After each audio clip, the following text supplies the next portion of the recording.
dear students, welcome back to Nurses Profile channel. Paramedical round 1 counseling ஓட choice filling நீங்க complete பண்ணிருப்பீங்க அப்படின்னு நினைக்கிறேன். சோ கம்ப்ளீட் பண்ணிக்கிட்டு நம்ம ரிசல்ட்டுக்காக வெயிட் பண்ணிக்கிட்டு இருக்கோம். இந்த ரிசல்ட் நமக்கு ஆகஸ்ட் 4ஆம் தேதி ரிலீஸ் பண்றாங்க. ஒரு 12 o'clockக்கு மேல நம்ம என்ன செய்யலாம் அப்படின்னா ரிசல்ட் வந்து எக்ஸ்பெக்ட் பண்ணலாம்.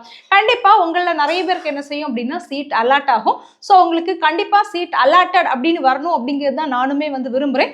ஒருவேளை உங்களுக்கு சீட் நாட் அலாட்டட் அப்படின்னு வந்துச்சுன்னா நீங்க வந்து ஒரி பண்ண வேண்டிய அவசியம் இல்லை, கவலைப்பட வேண்டிய அவசியம் இல்லை, அப்செட் ஆகாதீங்க. ஏன்னா நம்ம எல்லாருக்குமே தெரியும் இந்த ரவுண்ட் 1 கவுன்சிலிங்க்கு 20,207 ஸ்டூடெண்ட்ஸை கூப்பிட்டுருக்காங்க.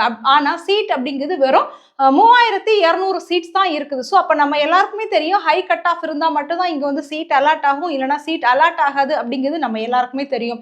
ஸோ சப்போஸ் நீங்கள் வந்து சீட் அலாட் ஆகலைன்னா நீங்கள் ரவுண்டு 2 கவுன்சிலிங்க்கு என்ன செய்யலாம் அப்படின்னா பார்ட்டிசிபேட் பண்ணலாம். ரவுண்டு 2 கவுன்சிலிங்கை பொறுத்தவரையில் நமக்கு லாஸ்ட் இயர் வந்து 125வது கட் ஆஃப் வரைக்கும் கூப்பிட்டுருந்தாங்க. இந்த வருஷம் 125வது கட் ஆஃப் வரைக்கும் கூப்பிடலாம், இல்லைனா ஒரு 135 கட் ஆஃப் வரைக்கும் என்ன செய்யலாம் அப்படின்னா கூப்பிடலாம். ரவுண்டு 2 கவுன்சிலிங்கை பொறுத்தவரையில் government college as well as private college ரெண்டுமே இருக்கும். பட் கவர்மெண்ட் காலேஜ் ஃபர்ஸ்ட் ரவுண்ட்ல எடுத்து மிச்சம் இருக்கக்கூடிய சீட்ஸ் மட்டும் தான் உங்களுக்கு எங்க வரும் அப்படின்னு பாத்தீங்கன்னா ரவுண்டு 2ல வரும். அடுத்து ரவுண்டு 2லயும் ஒருவேளை உங்களுக்கு சீட் கிடைக்கல அப்படின்னா நீங்க வந்து அடுத்த ரவுண்டு 3க்கு என்ன செய்யலாம் அப்படின்னா பார்ட்டிசிபேட் பண்ணலாம். ரவுண்டு 3 வந்து நமக்கு கொஞ்சம் லேட்டா தான் நடக்கும். ரவுண்டு 3லயும் நமக்கு என்ன செய்வாங்க அப்படின்னா 125 வரைக்கும் கூப்பிடலாம், இல்லைனா இந்த கவுன்சிலிங்க்கு அப்ளை பண்ணியிருந்த கடைசி கட் ஆஃப் ஸ்டூடெண்ட்ஸ் வரைக்கும் ரவுண்டு 3க்கு என்ன செய்யலாம் அப்படின்னா கூப்பிடலாம்.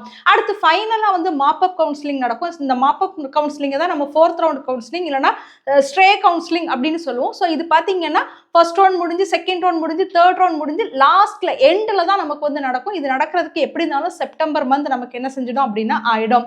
ஸோ இந்த 4th ரவுண்ட் இல்லைனா வந்து ஸ்ட்ரே ரவுண்ட்ல நமக்கு இல்லைனா மாப்அப் ரவுண்ட்ல என்ன நடக்கும் அப்படின்னு பார்த்தீங்கன்னா ஃபர்ஸ்ட் ரவுண்ட்ல எடுத்து ஜாயின் பண்ணாத சீட்டு அது திருப்பி செகண்ட் ரவுண்டுக்கு வரும், அதுலேயும் எடுத்து ஜாயின் பண்ணாத சீட்டு தேர்ட் ரவுண்டுக்கு வரும், அதுலேயும் எடுத்து ஜாயின் பண்ணாத சீட்டு, இல்லைனா இந்த 3 ரவுண்ட்லையுமே சீட் கிடைச்சி பிள்ளைங்க போய் ஜாயின் பண்ணாத சீட்டு, டிஸ்கண்டினியூ பண்ணக்கூடிய சீட்டு, இது எல்லாமே சேர்த்து தான் நமக்கு எங்கே வரும் அப்படின்னா மாப்அப் கவுன்சிலிங் வரும். பட் இந்த மாப்அப் கவுன்சிலிங்கை பொறுத்தவரையில் கவர்மெண்ட் சீட்ஸ் அப்படிங்கிறது மிக குறைவாக தான் இருக்கும். அதே நேரத்தில் தனியார் கல்லூரிகள் தான் நமக்கு இருக்கும். அதுவும் வந்து பெஸ்ட் காலேஜஸ் எல்லாமே first round, second round, third ரவுண்ட்ல என்ன செஞ்சிருவாங்க அப்படின்னா எடுத்துடுவாங்க. ஸோ மை டியர் ஸ்டூடெண்ட்ஸ், உங்களுக்கு ரவுண்ட் 1ல நீங்க நினைச்ச மாதிரி ஒரு காலேஜ் அலாட் ஆயிடுச்சு அப்படின்னா சந்தோஷமா அந்த காலேஜ்ல உங்களோட ஸ்டடீஸை வந்து கண்டினியூ பண்ணுங்க. சப்போஸ் நீங்க நினைச்ச மாதிரி உங்களுக்கு வந்து ஒரு காலேஜ் அலாட் ஆகல அப்படின்னா நம்மளோட ராகவேந்திரா குரூப் ஆஃப் இன்ஸ்டிடியூஷன்ல நிறைய சீட்ஸ் வந்து அவைலபிளா இருக்குது, நிறைய நல்ல நல்ல கோர்சஸ் வந்து ஆஃபர் பண்றாங்க. ஸோ அந்த சீட்ஸை நீங்க அவைல் பண்ணணும் அப்படின்னு நினைச்சீங்கன்னா அவங்க கொடுத்துருக்கக்கூடிய கான்டாக்ட் நம்பருக்கு என்ன செய்யுங்க அப்படின்னா இமீடியட்டா வந்து கான்டாக்ட் பண்ணி உங்களோட சீட்டை வந்து புக் பண்ணிக்கோங்க. தேங்க்யூ.